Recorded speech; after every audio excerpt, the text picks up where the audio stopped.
18 horas.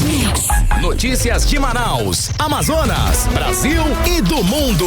Agora na Mix. Olha, 6h01 em Manaus. Boa noite pra você em 100,7 na sintonia certa. Alô, equipe, 18 horas. Alô, você, Rádio Mix. Alô, Karime Leão. Olá, Carlão. Muito boa noite pra você. Boa. Sintonizado aqui em 100,7. Estamos juntos a partir de agora até às 7 da noite, no 18 horas. Mix.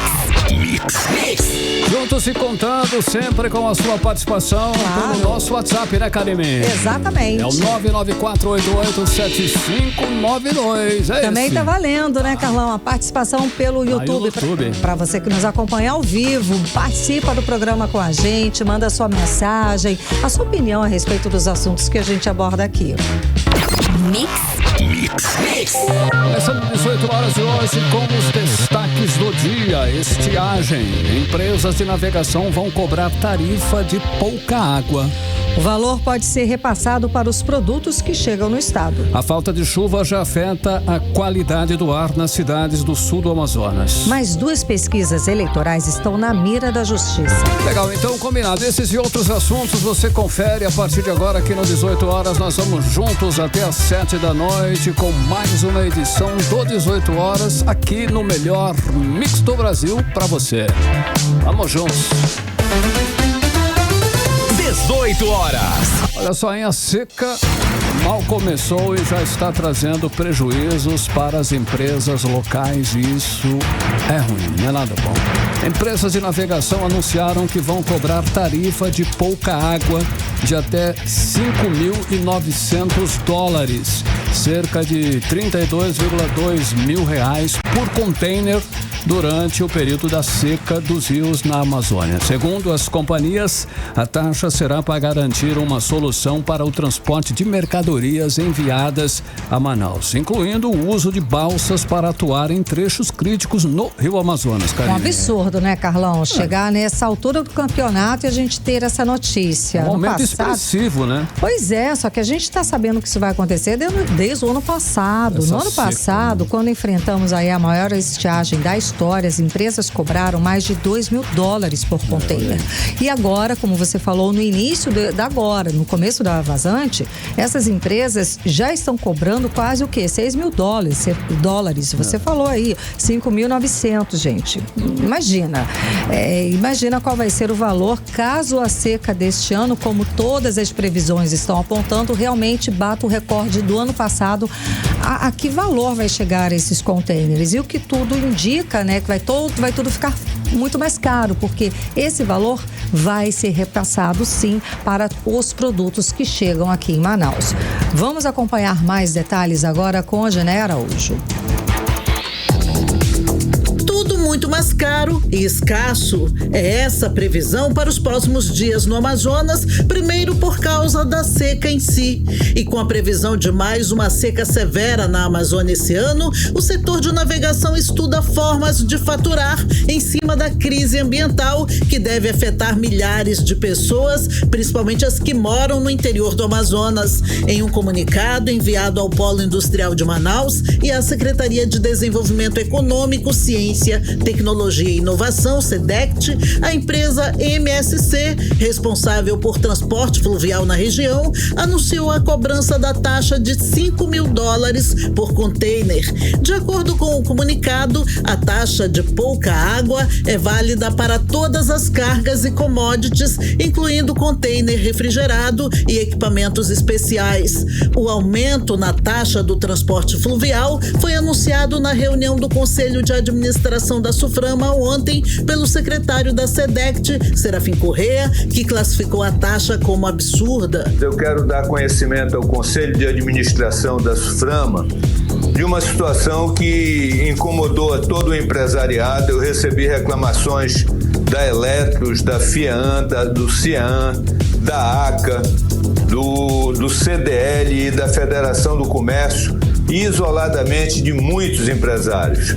Para surpresa de todos, anteontem, a operadora de navegação MSC distribuiu um comunicado informando que cobrará uma taxa de pouca água de de $5.000 por container a partir de 1º de agosto. De olho no faturamento em meio ao drama, outra empresa de navegação, segundo Serafim Corrêa, também já anunciou aumento na taxa de transporte de container durante o período da estiagem no Amazonas, mas dessa vez o aumento da taxa de pouca água é bem maior e chega a quase $6.000. Hoje, a Maersk fez a mesma coisa, só que cobrando $5.900 por container.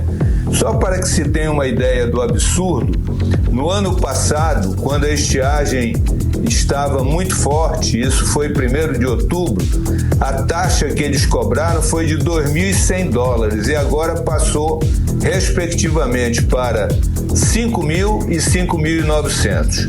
Bem, é preciso registrar que, além disso, antes, fretes que eram de $3.500 passaram para $11.500.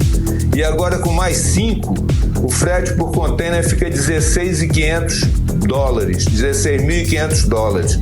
Ora, um container, em média, o custo da mercadoria são $45.000. $16.500 de frete, isso equivale a em torno de 40%, o que é um absurdo.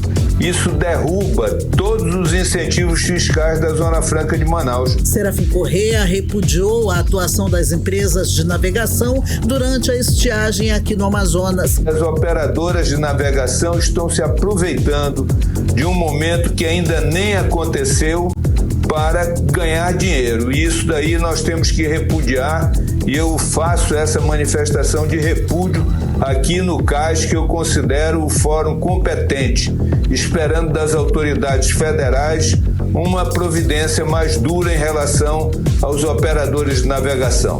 O 18 Horas perguntou ao Sindicato das Empresas de Navegação do Amazonas sobre o motivo do aumento da taxa da seca, mas a entidade informou que as empresas citadas na reportagem não são associadas ao Sindarma. Odneia Araújo para o 18 Horas.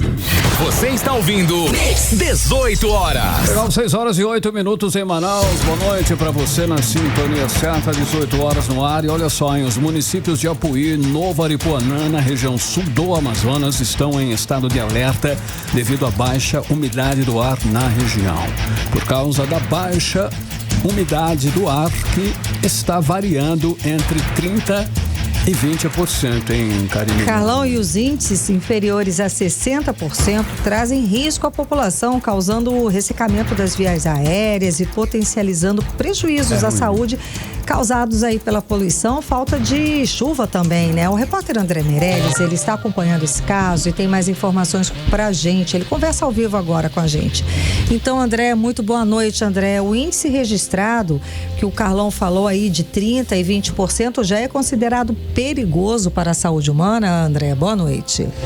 Muito boa noite, Karine. Boa noite, Carlão. Boa noite a você que nos acompanha ao vivo aqui na 100.7. Isso mesmo, Karine. Olha só, segundo a Organização Mundial de Saúde, aponta aí que índices inferiores a 60% trazem riscos à população e aí acaba causando aí, como você falou, ressecamento das vias aéreas e também prejuízos para nossa saúde. Segundo o INMET, né, para nossa região é prevista aí pouca chuva e isso também pode contribuir para a baixa umidade de ar, né? Inclusive até mesmo aqui para a capital amazonense, né?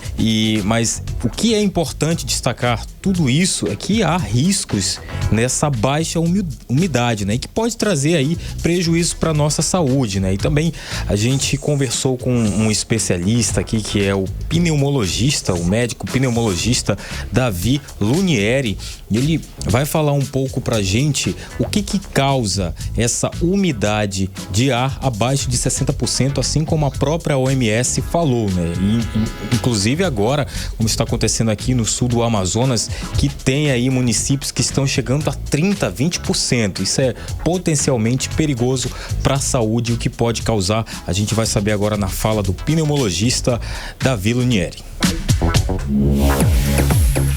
E isso pode levar à irritação da mucosa, né, que penetra a nossa via aérea a partir do nariz, levando a crises de espirros, congestão nasal, né, obstrução nasal, produção de secreção e catarro, levando inclusive a ser contaminado, podendo ter crises de sinusite, né, laringite e doenças respiratórias de vias baixas, como pneumonia. É importante salientar que o ar mais seco também leva à descompensação de doenças respiratórias de base, como asma, DPOC, pacientes portadores de bronquiectasia ou fibrose pulmonar. 18 horas. Então tá aí, Karime e Carlão, a gente conferiu a fala do médico pneumologista Davi Lunieri. Agora que já sabemos aí quais são esses riscos, né, que a umidade do ar pode trazer para nossa saúde, a gente vai saber agora como é que faz aí para se prevenir. Inclusive, ele mesmo, o pneumologista Davi Lunieri, explica que tem doenças respiratórias, que quem tem doenças respiratórias tem que tomar alguns cuidados, né, inclusive bastante cuidado, e até mesmo aquelas pessoas que não têm aí nenhum tipo de problema de saúde, problema respiratório, tem que também tomar esses cuidados aí para que não possa surgir, né, futuramente aí alguma doença, algum tipo de problema. Vamos acompanhar a fala dele. Procure evitar horários na rua aonde você sabe que tem maior quantidade de particulado, de fumaça ou de alguma outra exposição alérgica naquele ambiente. Muito comum em horários de pico por causa do trânsito ou em ambientes de trabalhos específicos. Procure manter as janelas de casas fechadas, manter o ar circulando através de uso de ventiladores ou até mesmo o ar-condicionado. E é muito importante que, caso você tenha que se expor de qualquer forma a esse tipo de ambiente, procure usar máscara ou alguma forma que impeça de forma mecânica uma grande quantidade de particulado ser inalado por você, para que assim você consiga também evitar descompensação respiratória e idas ao pronto-socorro para ser medicado. 18 horas. Tá, então, Karime, Carlão e ouvintes, a gente conferiu a fala do médico pneumologista Davi Lunieri, que estava falando aí como também se prevenir de toda essa situação que está, né, acontecendo e que aí nos próximos meses pode até piorar, né? A gente sabe que a gente está aí num período, né, segundo aí o Instituto Nacional de Meteorologia, o IMET, que vem falando aí sobre pouca chuva aqui para o estado do Amazonas, também aqui para a cidade de Manaus, e também baixa umidade de ar. Por isso que a gente trouxe aí, conversou com esse especialista, para que as pessoas possam desde já ficar alerta, né, para que não aconteça como aconteceu no ano passado. Então, há muitos alertas aí também feitos pelas autoridades, né, pelos órgãos competentes, que fala também sobre a possível chegada de fumaças, né, sobre toda essa situação, aquele cenário que a gente vivenciou no passado, né? Exatamente. E daí a gente já pode providenciar as situações, providenciar umidificador de ar, coisas assim com antecedência, né, André? Exatamente. Isso até a própria Organização Mundial da Saúde, que é a OMS, também traz esse alerta aí, né? Que fala aí que a umidade do ar, quando fica abaixo de 60%, traz esse risco à população e acaba causando aí, como o médico falou agora, né, um ressecamento das vias aéreas. E aí fica, a gente falar que é a linguagem mais popular, né, as pessoas ficam resfriadas, as pessoas ficam gripadas, né, as pessoas dizem, não consigo me curar disso aqui, porque é a mudança do clima o tempo todo. Então, essas dicas aí que o especialista trouxe é muito importante aí, principalmente para os próximos dias, na verdade, para as próximas semanas. Próximos meses até, né? Exatamente, onde o calor aí pode ficar muito mais extremo, passando aí até mesmo a previsão do tempo aí de 40 graus. Então a gente tem que estar preparado para essa sensação térmica, né, de 40 graus. É isso, Karine. Tá ótimo, André. Muito obrigada pelas informações. Valeu, André. Agora 6h15, você no melhor Mix do Brasil. Mix. Olha Olha só, o Rio Negro está aumentando o ritmo da vazante. De ontem para hoje, o nível das águas no porto de Manaus baixou mais 3 centímetros, indicando que a vazante agora vai entrar num processo mais acelerado. Até então, o Rio Negro vinha baixando 1 centímetro por dia ali. Passou para 2, agora baixou para 3 centímetros. Carlão, as previsões estão aí se concretizando, tá? E alguns municípios do estado... Rapidinho, verdade.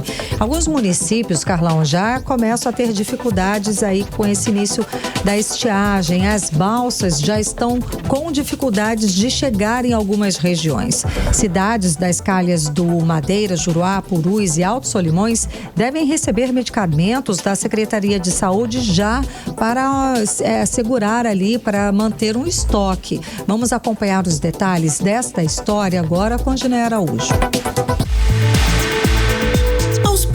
A previsão de uma nova crise climática no Amazonas começa a se tornar realidade. Municípios do Amazonas, como Tabatinga, Ipixuna e Guajará, entre outros, começam a enfrentar dificuldades de navegação devido à descida das águas dos rios, que nem chegaram a se recuperar da maior seca dos últimos 120 anos na região, ocorrida no ano passado. Antes que o pior aconteça e comunidades inteiras fiquem sem medicações básicas, o governo do Amazonas antecipou o envio de mais de 160 toneladas de medicamentos e insumos para 24 municípios. A prioridade é suprir 34 cidades das calhas do Madeira, Juruá, Purus e Alto Solimões. A ação faz parte do plano de contingência, que inclui a remoção de pacientes de comunidades mais distantes para a sede dos municípios. Segundo a secretária de Saúde do Estado, Nayara Maxoldi, o envio adiantado dos medicamentos e insumos para os municípios de difícil acesso faz parte das ações de enfrentamento à estiagem. Nós temos regiões como Guajará, Envira e Ipixuna, que são municípios onde as balsas já estão com dificuldade de chegar. Por isso a Secretaria de Estado, ela organizou para essas localidades uma logística diferenciada do que aconteceu nos demais anos, mas para cumprir a missão e o objetivo do plano de contingência, para que esses insumos cheguem para a melhoria do acesso ao medicamento da população daquele local. Era necessário que a gente fizesse um aporte maior de medicamentos e produtos para a saúde. Entre os itens que estão sendo enviados está o kit Calamidade, composto por 32 medicamentos e 16 insumos estratégicos para o atendimento básico. Também estão incluídos medicamentos como amoxicilina, paracetamol, omeprazol, ibuprofeno, entre outros, além de insumos como ataduras, hipoclorito de sódio, seringas e máscaras. Os envios começaram no dia 28 de junho pelos municípios de Apuí, Borba, Manicoré, Humaitá, Novo Aripuanã e Nova Olinda do Norte. A calha do Juruá e Purus também já estão na rota para receber os suprimentos. Amanhã, dia 5, serão abertos os envelopes da dragagem dos 2 pontos críticos de navegação no Amazonas, a Enseada do Madeira e a Costa do Tabocal. Odinei Araújo para o 18 horas. Você está ouvindo 18 horas. Agora em Manaus, 6 horas e 19 minutos. Carlão, vamos para os bastidores. Simbora. Vamos conversar com ela, Cíntia Blink, que já está aqui com a gente. Cíntia, boa noite, Cíntia. Então, essa campanha eleitoral já está fervendo no setor judiciário, promete ficar ainda mais quente nas próximas semanas. Isso porque os pré-candidatos estão, inclusive, reforçando as equipes de advogados. Tá feia a coisa assim? Boa noite, Karime. Boa noite, Carlão e todo mundo que tá com a gente na 100.7. Pois é, estão chamando os tubarões, né, do Poder Judiciário aí para reforçar. Tem nomes aqui como o Marco Aurélio Choi, são advogados. São advogados de referência no mercado, né? Marco Aurélio Choi, Daniel Nogueira, eles foram convocados para reforçar o time de Davi Almeida. A convocação, né, pro ataque da campanha para reeleição. Então, o time de marketing é importante, o time de... enfim, o grupo que apoia ali, né, de político é importante, mas também tem que ter um jurídico forte, de olho em tudo que acontece. Por isso, nós temos aí Davi Almeida contando com um dos melhores nomes de Manaus, né, que a gente conhece. Aliás, são nomes que quando o mundo eleitoral tem qualquer situação, normalmente são esses que a gente vê nos melhores times, digamos assim. É que eu não entendo de futebol, mas eu diria algum nome incrível de um time aqui com grandes celebridades para ter o Choi e o Daniel Nogueira. Karime, Carlão. Cíntia, nós temos comentado, você tem trazido aqui esta possível, né, aproximação do candidato, pré-candidato Alberto Neto com o governador Wilson Lima. Nós comentamos muito esse assunto. Mas sim, parece que não rolou essa aproximação, não é isso, Cíntia? Tá confirmado já esse afastamento definitivo ou não? Olha, estão num momento bem intenso, mas como eles são políticos, eu não vou dizer que sim, acabou, que não acabou, porque amanhã a coisa pode mudar, né? É bem volúvel. Então, neste momento, eles estão absolutamente de lados opostos. Mas esses lados opostos podem se afastar tanto que daqui a pouco se encontram. A gente não sabe, né? Sim. O que acontece? De acordo com parte da imprensa que conta a história pelo lado ali do grupo Wilson Lima, Alberto Neto não cumpriu um acordo. De acordo com o que foi dito, seria assim: tinha Roberto Cidade e Alberto Neto como pré-candidatos. Temos até hoje, eles são agora pré-candidatos. Quem estivesse na frente nas pesquisas seria o candidato e o outro seria o vice. Aconteceu que a pesquisa trouxe aí Roberto Cidade na frente, mas Alberto Neto não ficou convencido disso. Ele entende que é ele quem pode chegar no segundo turno e Roberto Cidade não tem exatamente essa mesma força. Entre os dois, Alberto Neto teria aí maior possibilidade. Nisso, o Wilson Lima diz: não, mas o combinado foi esse daqui, e Alberto Neto foi atrás de Maria do Carmo Cefair, que também é uma pré-candidata, também é à direita e que faria sentido essa união de Alberto Neto com Maria do Carmo. Sem dúvida. Só que ele rompe com o grupo Wilson Lima. Ele não rompe sozinho, né? Ele e o PL rompe ali. Isso levou o Wilson Lima a Brasília para conversar com Valdemar da Costa Neto, que é o nome do PL, né? O presidente do PL nacional. Daí temos duas histórias. Uma, e as duas eu acredito, tá? Pra falar bem a verdade. Numa fala que o Wilson Lima teve uma ótima conversa, que tudo que ele queria se saiu muito bem. Ou seja, o que a gente entende com isso? Que o PL estará com o grupo Wilson Lima, estará com Roberto Cidade. Ao mesmo tempo, quando a gente conversa com o outro lado da história, que seria ali a parte do Alberto Neto, enfim, ele também foi conversar depois de Wilson Lima, ele também teve uma conversa e também foi positiva. Por quê? De acordo com o outro lado, o PL tem uma ambição muito grande. Ele quer que em 2026 tenha 60 senadores do PL. Gente, isso é muita gente, tá? Nossa, audaciosa essa meta, né? Para que se alcance essa meta, é importante que as prefeituras estejam com o PL, né? Que tem ali um grupo em cada lugar. E Manaus é uma capital estratégica pro partido do Bolsonaro. Que, enfim, ela tem uma força, ele tem uma força aqui.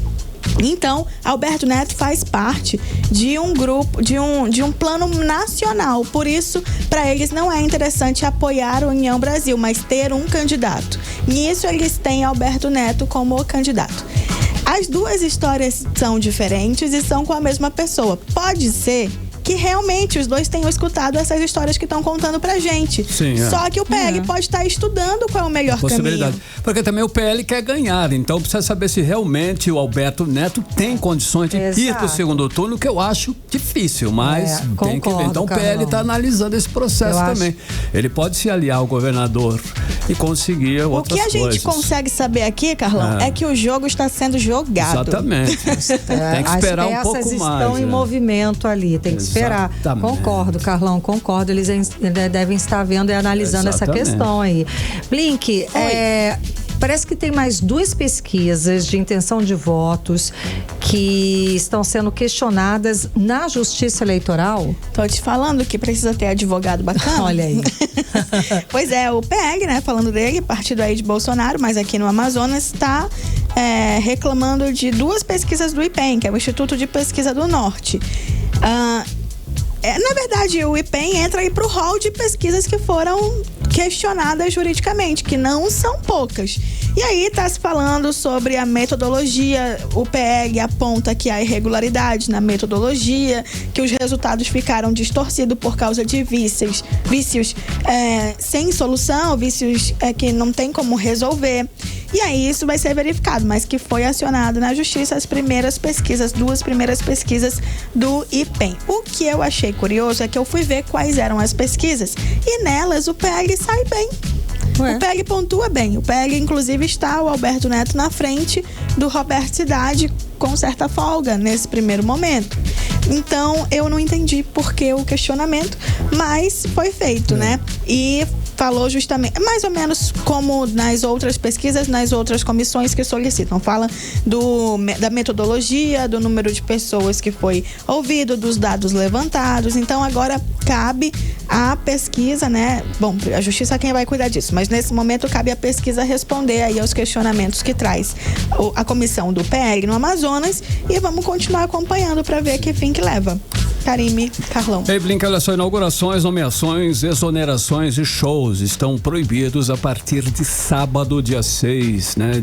Depois de amanhã, né? Isso, também conhecido. Também conhecido como sábado agora. Sábado agora, pois é. Isso acontece que é justamente para que quem está no comando, né? Quem está com a máquina hoje em dia, o atual prefeito é Davi Almeida, não use essa máquina a favor dele. Não tenha uma discrepância entre quem está no poder agora e quem está postulando aí esse cargo de prefeito.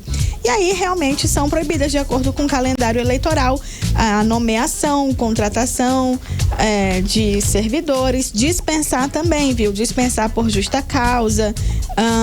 E aí, realização de shows. Ele também não pode aparecer em cadeia nacional, no caso o prefeito não aparece nacional, mas ele não pode aparecer publicamente, fazendo uso de TV, de rádio, tudo isso, a não ser como os outros candidatos. Mas né? assim, nem entrevista? Ele pode, mas nesse caso impede igualdade com os outros. Entendi.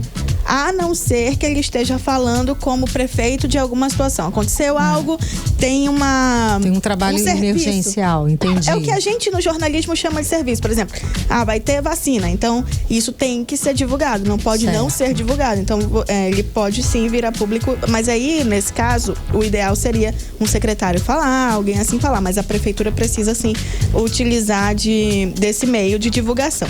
Realização de inauguração não pode mais, viu? E realização de inauguração de obras públicas. Então, nesse momento, o atual prefeito está correndo para inaugurar a obra, porque está acabando o tempo. Sábado está bem aí. Então, ele tem obras para inaugurar e vai fazer isso nessa corrida agora. Isso deve fazer a gente ver uma levantada aí nas pesquisas eleitorais de Davi Almeida, que hoje já está na frente, de acordo com as últimas que a gente viu. Depois disso, depois de inaugurada tudo que é permitido inaugurar, depois de show e tudo mais que for permitido fazer, aí a gente vai ter que dar uma olhada melhor em como ficam os números, porque pode ser que haja, sim, algum tipo de impacto, não poder ter essa mesma movimentação que a máquina permite, querendo ou não, tendo um serviço ou não. O nome fica em voga, né? É verdade. As pessoas lembram, né, do nome dele. É isso aí. E aí depois, ou seja, então é por isso que é para manter aquela história da igualdade nessa disputa eleitoral, que aí tem essas datas limites. A verdade é que tá chegando, Karime. Tá chegando a hora. Estamos quase entrando em campanha. Dia 5 de agosto a gente vai saber, é o último dia pra gente saber exatamente quem são os candidatos e a gente vai poder parar de ficar pensando, como que seria? A gente vai saber candidato e vice até dia 5 e aí vai dar pra fazer os cálculos mais fáceis. É o que eu espero. Tá certo. Trago mais informação pra você amanhã. Obrigada, Blink. Até amanhã. 6h29, você no melhor mix do Brasil. 18 horas.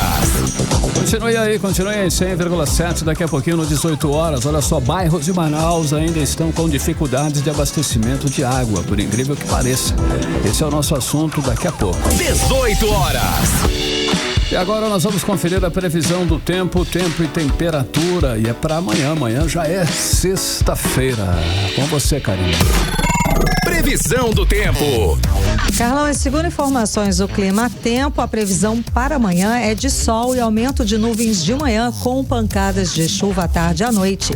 A mínima prevista é de 24 graus, a máxima pode chegar a 32 graus. As chances de chuva pouquíssimas, tá? 8%. A umidade relativa do ar fica entre 69% e 96%. Agora 6h30, você no melhor mix do Brasil. Continue bem, continue em 100,7.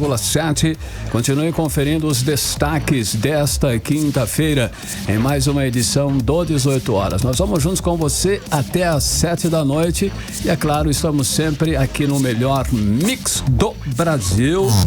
Daqui a pouquinho você vai conferir uma entrevista. Nós vamos falar agora, já, daqui a pouquinho, com o Zulu DJ MC Fino. Tá certo, Karine Leão? Exatamente, Carlão. Daqui a pouquinho a gente vai falar de hip hop, de projeto social e tudo mais. Vamos também falar com Brasília. Carlão, Brasília, nós temos o querido Cadu. Temos o querido Cadu e a gente vai falar sobre Zona Franca de Manaus e reforma tributária, gente. Parece que a gente ficou de fora aí nessas primeiras conversas. É o que o Cadu vai trazer pra gente. Beleza, né? Agora são 6h31, Karime, e você está no melhor mix do Brasil. Confira aí a nossa programação, em 18 horas no ar até às 7 da noite, e é só pra você. 18 horas. Entrevista do dia. E hoje na entrevista do dia vamos falar sobre música e projeto social. Vamos conversar com o Zulu DJ MC Fino, que está aqui nos estúdios da Mix. Muito obrigada pela sua presença, é uma honra sempre te receber aqui no 18 horas. Então, vamos falar de hip hop didático em Manaus. Explica pra gente esse conceito todo. Então, a diferença do hip hop didático desse hip hop normal que você vê o hip hop didático, ele ensina as raízes da cultura, né? As raízes, né? Os seus fundamentos, tipo, o seu fundador, África Bambaataa, em década de 73, quando ele fundou, ele vem levantando, desde 73 já passa 50 anos de hip hop, né? E esse hip hop didático, ele vem trazendo resgate social, ele vem trazendo vida, ele vem trazendo cores na periferia, né? Sim. Ele vem fazendo evento, Carlos, ele vem fazendo mudança, né? Porque o hip hop mesmo, o didático, ele traz mudança. Os outros é só adereço, né? Só blim-blim, só dente brilhoso, só roupas. Pavulagem, como fala aqui. E faz parte, né? Tá até certo. Claro, faz parte da conceito, festa. né? Elementos, né? Elemento, né? Inclusive, esse movimento, ele surgiu, né, nos guetos, né, de New York, Nova York, lá nos Estados Unidos. Inclusive, foi uma alternativa à violência das periferias, que estava bem alta. Na verdade, os líderes deles eram líderes de gangster, né? O próprio África Bambaataa, né? Sim. E como é que esse hip hop veio parar aqui no Brasil e depois, né, para Manaus? Como foi essa chegada aqui no Amazonas, aqui em Manaus? O hip hop de Manaus, ele já chega em Manaus na década, no final de 80, assim, de 70 para 80. Na verdade, 70 para 80, porque na década de 70 já existia, né, as músicas arrepiadas. Aí a pergunta é, qual foi o primeiro rap? Foi o Deixe que Diga, que Pense? Não, não foi. Não foi? Não, também não foi o Miele, aquele de Morrer de Rir, que ele fez uma versão do Chique, né? O melô do Tá Galera. Também tinha o Mão Branca, né? O melô do Mão Branca, que era do Jessica Encontro também. Todos eles na levada de rap, mas não era rap porque não tinha o conceito. Eu acho, pra mim... De resistência, não, né? O conceito do que é a cultura em si, né? Porque cantar rap, você só canta rap, mas não quer dizer que você é da cultura hip hop. Cantar rap é uma coisa. E aí, pra mim, o Black Júnior, que já chega com os caras já com a roupa de break, já dançando. Mas que lindo está, eu te quero namorar. Mesmo que seja uma rima infantil, ou sem muita maldade, sem muito sangue, mas essa que é a grande diferença, porque a cultura hip hop, ela pode estar em qualquer lugar, desde os grandes palácios até a grande periferia, da laje ao flat, do tubo, do morro, da ponte, da escada, qualquer lugar, o hip hop de ponta a ponta é uma batida só. Bacana. Olha, tá? Não sabia. Agora eu sei que você, como você falou, é um estilo de música e diz respeito aí a um modo de vida e que também uma muda. Filosofia de vida, isso, na e verdade. que transforma vidas. E sei que você faz um trabalho social muito legal aqui em Manaus e que já tem frutos. Né? Já é real, né? Aqui já transformou de forma positiva a vida de vários jovens. Na verdade, a própria minha vida mesmo transformada, né? Porque a cultura hip hop, ela vem como um megafone, ela vem como uma vitamina mesmo para deixar os jovens sadios, né? Um hip hop didático mesmo. Tanto é que Victor Luiz, né? Que é um dos caras que lançou em tempo recorde uma EP de 5, ele produziu, ele captou áudio, ele mixou e masterizou. Legal, que ele trouxe aqui para conversar com a gente também. Esse é o nosso Farrell do Brasil. Pronto, a gente tá falando de projeto social e tá aqui um exemplo vivo, né? Aí apresenta ele pra gente. Esse é o Vitor Luiz. Trabalho, né? Vitor Luiz. Com 2 I. Ainda com tem Z, só pra fazer que é a diferença. E ele fez em tempo recorde. Ele fez em tempo recorde.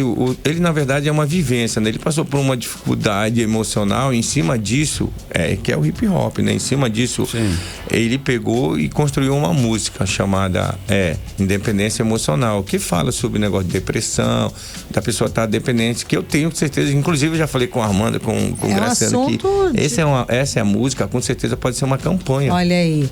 Boa noite, seja bem-vindo. Muito obrigada, Vitor, pela sua presença aqui. Conta pra gente como foi essa experiência de produzir em tempo recorde esse teu trabalho.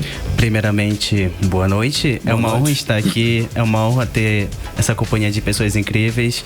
E aqui estou me apresentando, me chamo Victor Luiz, com 2 I e o Z. Sou rapper, beatmaker, produtor, designer gráfico e desenhista.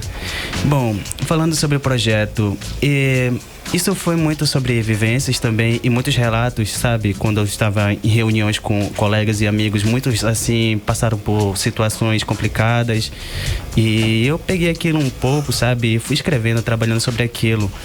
E o que veio na minha cabeça, bom, eu quero trabalhar em algo onde a pessoa se sinta motivada e possa inspirar cada vez mais alguém. E é isso. Eu trabalhei nesse projeto, Estações do Amor, e ele fala sobre os altos e baixos do relacionamento, onde a pessoa sai de um relacionamento conturbado, algo ruim, e vai se reinventando, vai se amando antes de amar alguém. E recomeça do zero, sabe? E é isso, cada faixa ela fala sobre esse processo de novo, de recomeço, exatamente, de se reconhecer. Isso. Nossa, muito interessante. Eu tenho certeza que todo mundo já passou por isso. Sim.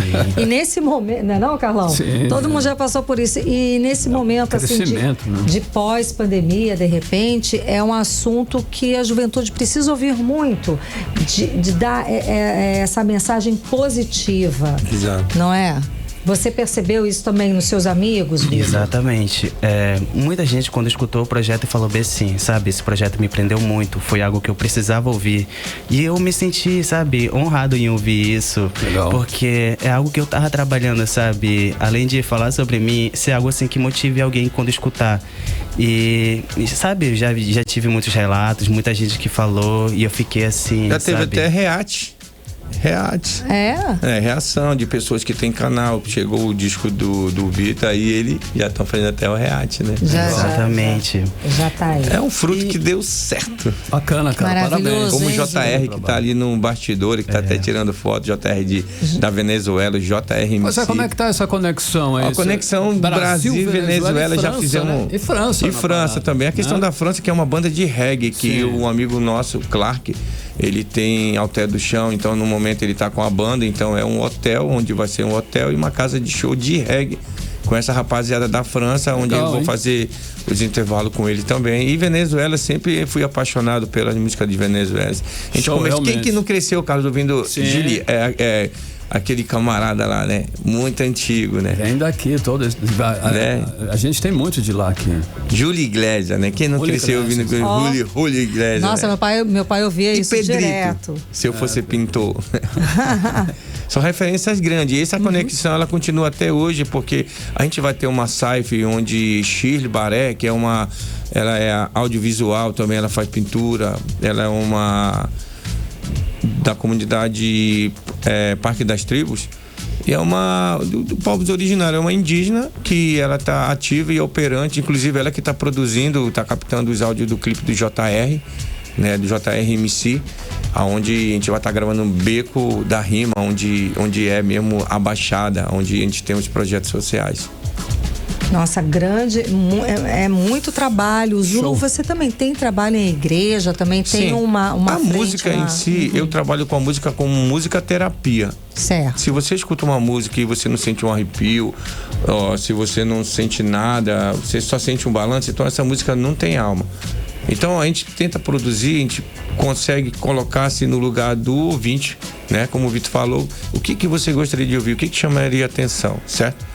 E aí a gente podemos fazer esse trabalho dentro de igreja, no terreiro de matriz africana. Tanto é que eu tenho um projeto junto com Papo de Preto, que o pai Luiz, ele é pai de santo mesmo, tem terreiro e tudo e tal, mas ele tem uma banda de funk soul groove, que eu faço parte, que é o Papo de Preto. Legal. Que legal. Já é junto, né? Entendeu? Vai indo, é misturado. É uma mistura, né? O hip hop em si, você vai encontrar o África Bambara em todo canto, seja no flashback, seja na disco, seja em qualquer local. Show de bola, Entendi. cara. Vamos então, eu queria dar um contato, né? Um arroba, o Instagram de vocês, Vitor, para você conhecer melhor o trabalho, Vitor Luiz, né? Exato, pra gente ouvir o seu trabalho, conhecer melhor você. Qual o seu Instagram? Você pode deixar? Meu Instagram é @manovictormc, tudo juntinho. Legal. E no Spotify, no YouTube, Victor Luiz, com 2 I. Já sou um artista verificado no Spotify. Sensacional. Bacana, cara. Essas são as minhas redes sociais. Victor Luiz, com 2 I e 1 Z. E Mano Victor MC no Instagram. Beleza, botou Zulu, o Luiz você? aparece lá. Carlos, também o jeito que ele fala é assim mesmo, cara. Ele é o nosso farréu, manso e tal. O meu arroba você encontra, é só Zulu DJ MC Fino, arroba, né? Que é no Instagram.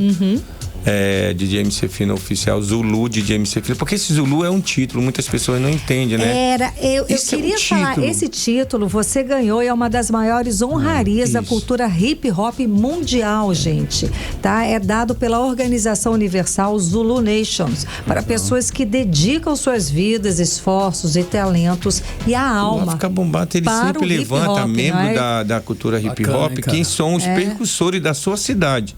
Ou seja, ele tem esse título internacional que é esse reconhecimento, né, Zulu? Reconhecimento internacional, mas não faz a pessoa soberba. Pelo contrário, é aí que a pessoa fica entendendo mesmo que a cultura hip hop, ela salva a vida, ela modifica, ela faz transformações. E a gente que é da cultura hip hop, a gente tem muita alegria em saber que hoje estamos nas Olimpíadas, né? O break dance vai estar nas Olimpíadas, tá entendendo? Que bacana.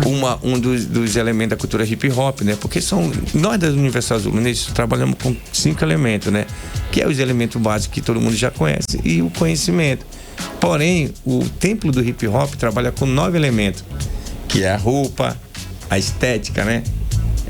O empreendedorismo, tudo essa fita aí eles trabalham. A Universal Zulu Nation, ela surgiu com crianças, não, digamos, jovens grandes, né, de 19, 23 anos, mas não pode fazer o apagamento histórico, porque vocês, mulheres, foram a precursora do hip hop. Primeiro foi a mãe que chegou da Jamaica para lavar roupa, fazer muitas coisas para depois conseguir a passagem e depois levar todo mundo pro Bronx.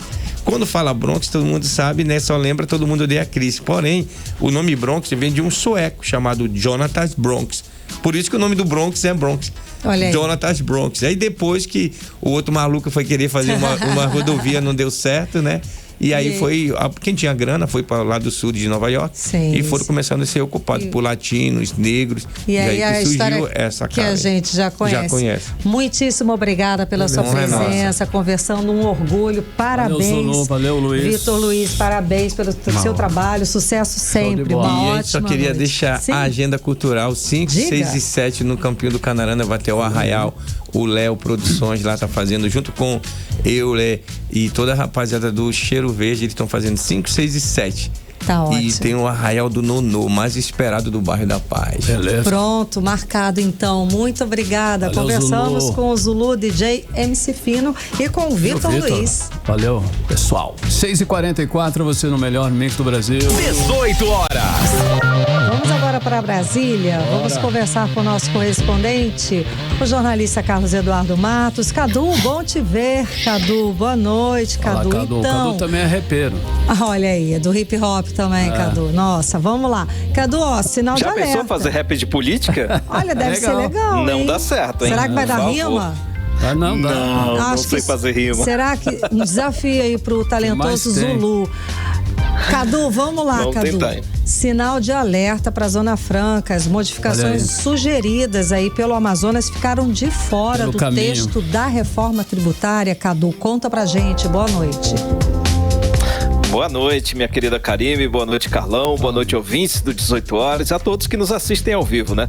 Karime, hoje foi apresentada a proposta de regulamentação da reforma tributária, como é que vai funcionar o novo sistema tributário do nosso país, agora mais simplificado, e a Zona Franca de Manaus foi ignorada, Karime. Não fomos ouvidos. A verdade é essa, viu?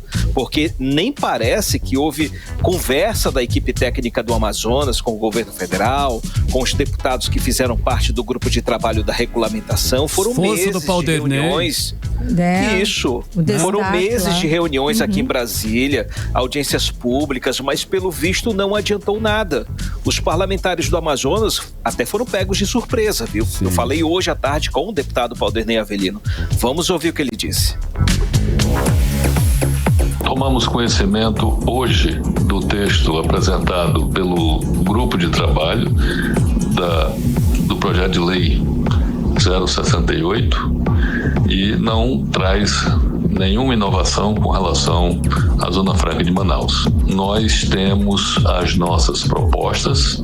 Na segunda-feira estaremos mobilizados com os membros do grupo de trabalho, com os líderes, exatamente no sentido de levar as nossas propostas, as nossas preocupações e buscar exatamente manter a competitividade que nós temos hoje. É isso que nós pretendemos fazer. Vamos, cada um da bancada, buscar trabalhar dentro do seu partido para buscar o melhor que pudermos para o nosso estado. 18 horas. Aí a gente ouviu a fala do deputado federal Valderney Avelino explicando que a luta continua, né, Cadu? Tem que correr, Cadu. Chamando todo mundo, né? Chamando todo mundo para cada um correr atrás do seu, até porque a briga, como você falou, né? A luta continua. E Karime, eu também recebi uma mensagem do ex-superintendente da Suframa, o Marcelo Pereira, que faz parte da equipe técnica do Amazonas, que esteve aqui tantas e tantas vezes em Brasília. Ele disse que a briga vai ser no âmbito político a partir de agora. Então vamos ouvir o que ele disse. Independentemente do relatório que saiu, a bancada do Amazonas terá compromisso na segunda-feira já com os parlamentares que compuseram o grupo de trabalho e partindo do pressuposto do que foi dito ontem pelo presidente da Câmara, Arthur Lira, que ele só vai para o plenário depois que houver consenso. A Zona Franca de Manaus é um dispositivo constitucional que tanto a Câmara quanto o Senado sabem da importância do cumprimento do que está na Constituição. E as equipes técnicas vão analisar o texto que foi publicado agora para saber se houve alteração conforme foram solicitados. Caso não haja as alterações que foram solicitadas, haverá sim um tracionamento político da matéria para que haja um consenso entre a bancada do Amazonas e o texto que irá à votação. 18 horas. A gente acompanhou agora a fala do Marcelo Pereira, economista e ex-superintendente da Suframa. E vamos seguir lutando, né, Cadu?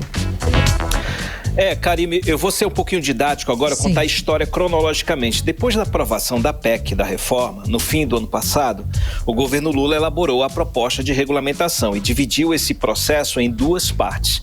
A bancada do Amazonas teve acesso ao rascunho do texto do governo e percebeu que havia pontos perigosos para a Zona Franca de Manaus e para a arrecadação do governo do Amazonas. Aí entrou em campo a equipe técnica, né? Muito experiente, muito influente, que preparou uma contraproposta e apresentou ao governo federal, antes da hora, né? Para tentar ganhar tempo, falou até com o AP, enfim, tal. A equipe do Ministério da Fazenda ficou de ler, a analisar o que o Grupo do Amazonas apresentou, né? E, se possível, acolher. A primeira pernada foi aí, Karime. O texto do governo foi entregue para a Câmara sem que as nossas ponderações fossem acolhidas. E aí a briga continuou no Congresso. A bancada do Amazonas entrou em campo para conversar com os deputados daquele grupo de trabalho que analisou a proposta de regulamentação.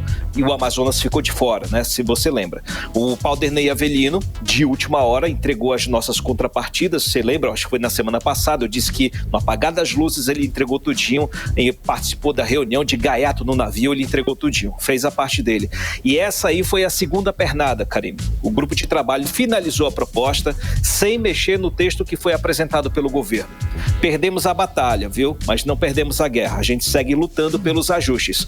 A regulamentação da reforma vai ser votada na semana que vem, entre terça e quarta. Até lá, a bancada do Amazonas vai trabalhar para mudar o texto que trata da Zona Franca de Manaus, porque há vários pontos de risco, inclusive a manutenção da Universidade do Estado do Amazonas. Por essa razão, o Paulderney Avelino está convocando cada parlamentar do Amazonas para mobilizar os seus partidos, porque a coisa chegou no ponto de afunilamento. A gente sabe que não é fácil, né, Cadu? A gente sabe que não é fácil. Nunca foi, né, meu amigo?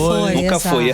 Há um preconceito muito grande com relação à Zona Franca, vindo de São Paulo, dos estados do sul do Brasil. Agora essa conversinha que todo mundo quer uma Zona Franca, ignorantemente os parlamentares de fora falam isso. O texto que está lá, oferecido pelo governo, ele é um ponto. Ele tem um ponto de risco variável, tá? Mas para que fique ajustado perfeitamente, para que garanta competitividade, perenidade, tem que ser ajustado. Essa que é a grande questão. O que está lá, tá bom, mas precisa ter ajustado para ficar melhor ainda e garantir a perenidade, como eu falei. Cadu, Karime e Carlão. Mudando de assunto, vamos voltar àquele da carne, a carne chique, lembra, Cadu? Pois é, tanta discussão sobre esse assunto aí. A proteína animal é o caso aí, né? Ficou de fora da cesta básica. Acabou que não foi, né? Dessa vez, né, Cadu? Conta aí essa história. Ficou de fora, Carlão. Ficou de fora. No final, né, não vai ter carne barata para ninguém. Só vai ter a desoneração de até 60%, variando o tipo, tá? Houve uma confusão em torno desse assunto. A bancada do agro querendo imposto zero para todas as carnes. O presidente Lula querendo tributar só as carnes chiques. O Ministério da Fazenda não querendo zerar imposto de ninguém.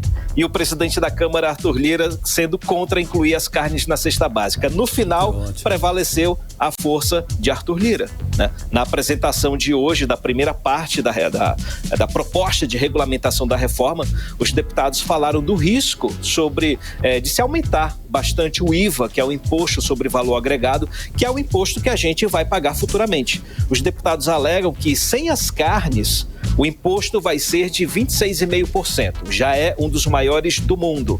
E com as carnes pode aumentar para 30%. Tem gente dizendo que é exagero do Lira, tá? Porque seria uma ilusão zerar o imposto das carnes para entrarem na cesta básica desonerada, mas no final todo mundo paga de qualquer jeito para compensar essa desoneração. Só que, da mesma forma como é a batalha da Zona Franca de Manaus, a questão da carne também não está definida. Como ainda vai rolar muito debate sobre o assunto, a bancada ruralista vai tentar mudar esse texto lá no plenário também. Ou seja, briga para todo mundo, né? Aí coloca todo mundo contra a parede, né, Carlão?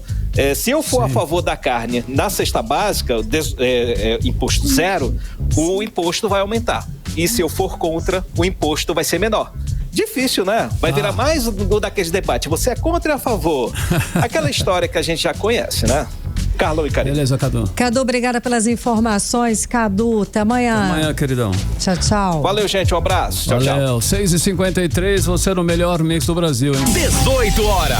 Olha só, ainda tem bairro sem água. Por incrível que pareça, depois da parada programada das águas de Manaus, que deixou boa parte da cidade, inclusive, sem água por um bom tempo na madrugada de terça-feira, com previsão de retorno em 24, depois de 48, e foi ruim, né, E Karine? aí, Carlão, tem gente que segue aí mais de 70 horas sem a água, sem esse abastecimento aí, ok, regulamentado, regular, né? Tudo direitinho. André Meirelles está acompanhando esse caso e tem as novidades aqui pra gente. André, boa noite. Então, o vereador Rodrigo Guedes, inclusive, ele disse que vai entrar no Ministério Público, né? Sobre o assunto contra a empresa Águas de Manaus, não é isso? Boa noite mais uma vez, isso mesmo. Vereador Rodrigo Guedes, hoje na Câmara Municipal de Manaus, inclusive, ele falou sobre esse tema, né? Afirmou que vai entrar com uma ação judicial no Ministério Público e na Defensoria Pública do Estado. Inclusive, agora há pouco eu conversei com ele. Segundo ele, essa decisão é para que o poder público possa olhar e ajudar também a população que pode ter ficado nesse prejuízo. Vamos acompanhar. Depois de 48 horas de que eles anunciaram que concluíram a manutenção, a tal da manutenção, vários bairros como Adrianópolis, como parte da Cidade Nova, Petrópolis e espalhado centro de Manaus também continuam sem água. Então é muito grave e eu vou representar nos órgãos de fiscalização que têm o poder de entrar com uma ação judicial, como Ministério Público e Defensoria Pública do Estado do Amazonas. Só não pode passar impune. Infelizmente, a Prefeitura de Manaus mais uma vez se omite. 18 horas. Tá então, Karine, Carlão e ouvintes, a gente conferiu a fala do vereador Rodrigo Guedes falando aí sobre essa questão de falta d'água da população que pode ter ficado no prejuízo, né? Olha, procurei aí a concessionária Águas de Manaus, em nota a concessionária disse que a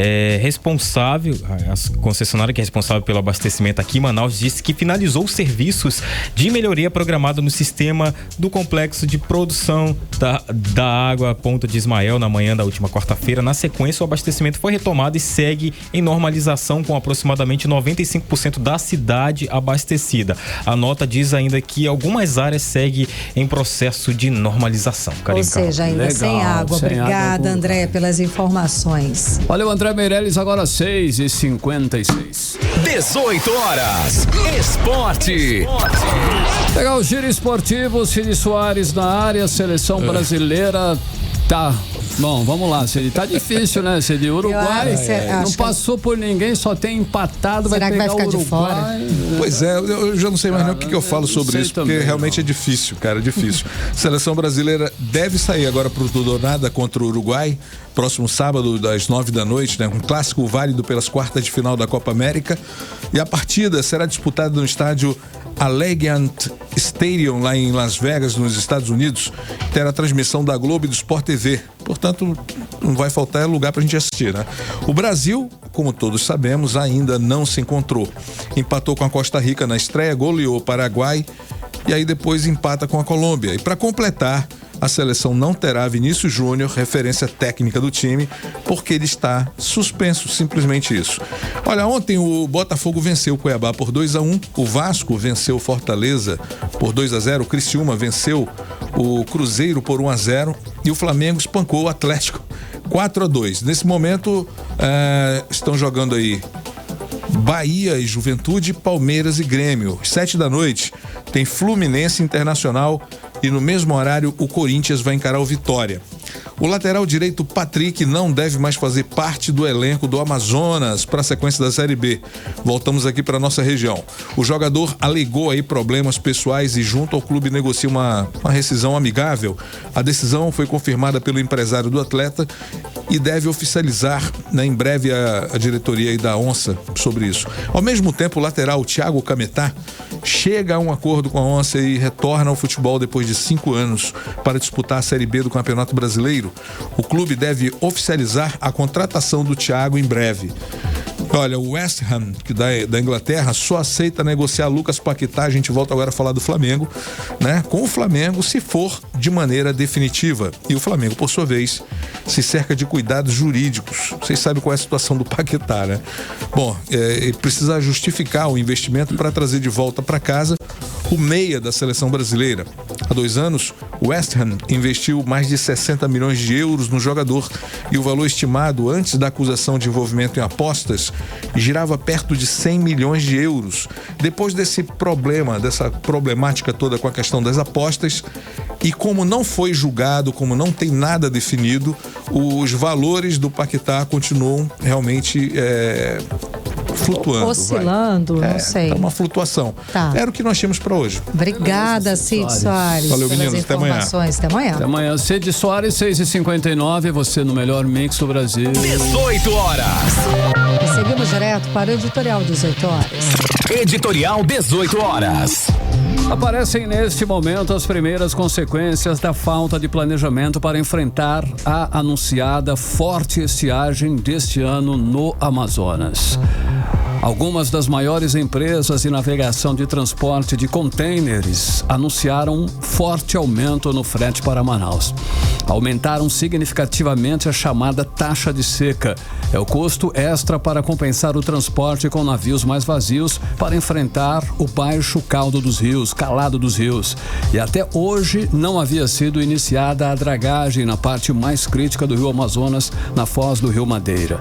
E as consequências da falta de planejamento ou de tomada de decisões práticas acaba sobrando para a população. É difícil entender tanta demora para tentar minimizar um problema tão anunciado como a vazante anual e milenar dos rios. Não fizeram a dragagem e sequer a sinalização náutica na região praticamente não existe ainda. E os rios sem segurança são exatamente as grandes estradas usadas por milhares de amazônidas todos os dias. 18 horas. Carimilhão, tem a saideira, é isso? Temos a saideira. Então. Polícia Federal indicia Bolsonaro e mais 11 pessoas no inquérito das joias. O ex-presidente, ele é suspeito dos crimes de peculato, lavagem de dinheiro e associação criminosa. Bom, no relatório final não há pedido de prisão preventiva ou temporária de nenhum dos indiciados. O encerramento do inquérito é o momento em que a Polícia Federal conclui quem praticou crimes e quais foram os crimes. O relatório final, com as conclusões e os detalhes sobre os indiciamentos, ele vai ser enviado para o ministro do Supremo Tribunal Federal, Alexandre de Moraes, que é o relator do caso. Agora 7h01, finalizando o 18 horas. Boa noite, Karine. Boa noite, obrigada, até amanhã. Você ouviu 18 horas. As notícias do Brasil e do mundo. De volta amanhã.